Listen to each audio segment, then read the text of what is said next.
We're with Andrew van Zyl, MD at SRK South Africa. Andrew, just a few questions after Indaba, coming back and thinking about it. We all know there's many challenges in Africa, but there are even more opportunities. In your view, and considering current geopolitics and the energy transition, what is Africa's greatest advantage, and what should African countries do to hold on to that advantage? I think our biggest advantage is that we are actually currently mining, and we have been mining for some time. We are experienced miners. We have legislation that actually is generally fairly pragmatic, legislation that has been tested. So we have established processes for building and operating mines in a number of African countries, and that is a significant advantage for us. Okay. After attending Mining Indaba, what is your outlook for the African mining industry in 2024? I think the industry is still in a reasonably good space. We're definitely not in the middle of a super cycle, which I think many of us were hoping we would be. But it's an active industry. It's an industry that's being supported by a range of strategic initiatives.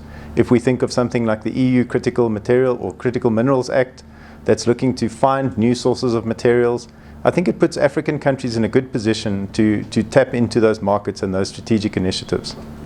Okay, Andrew, there's been some very controversial decisions by some governments in Africa about the export bans on critical minerals.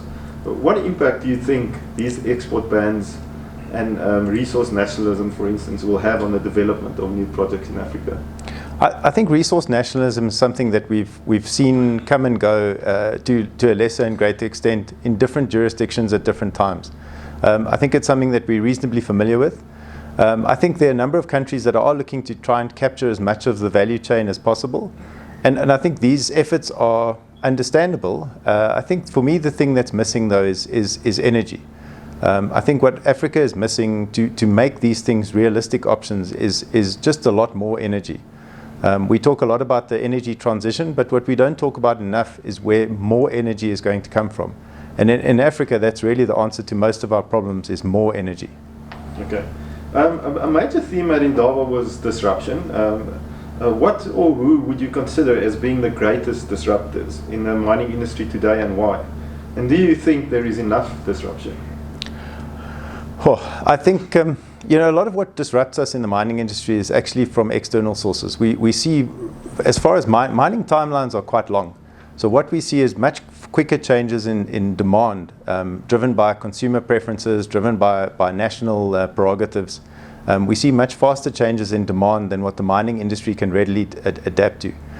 So that drives changes, things like both the decarbonisation in practice, where we need to decarbonise operations, but also where we need to supply minerals for decarbonisation, like batteries and other renewable energy projects. So those are things that are disrupting the space in which mining is operating.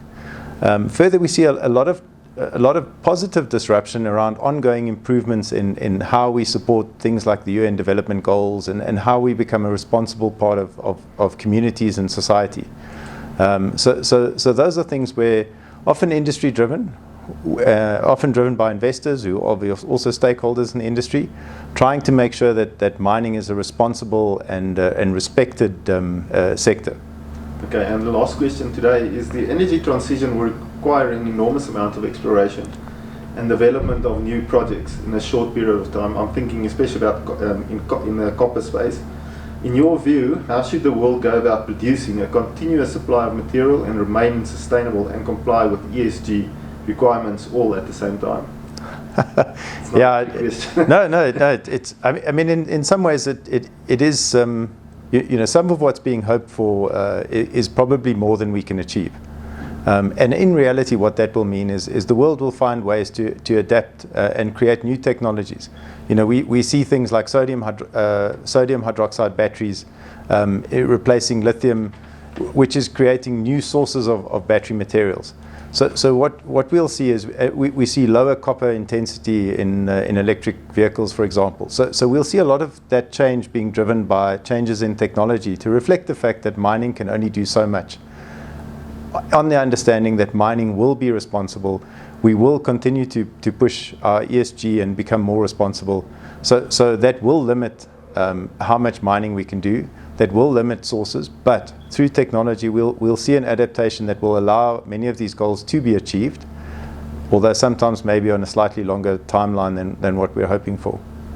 Great. Thank you, Andrew. Thanks, Leo.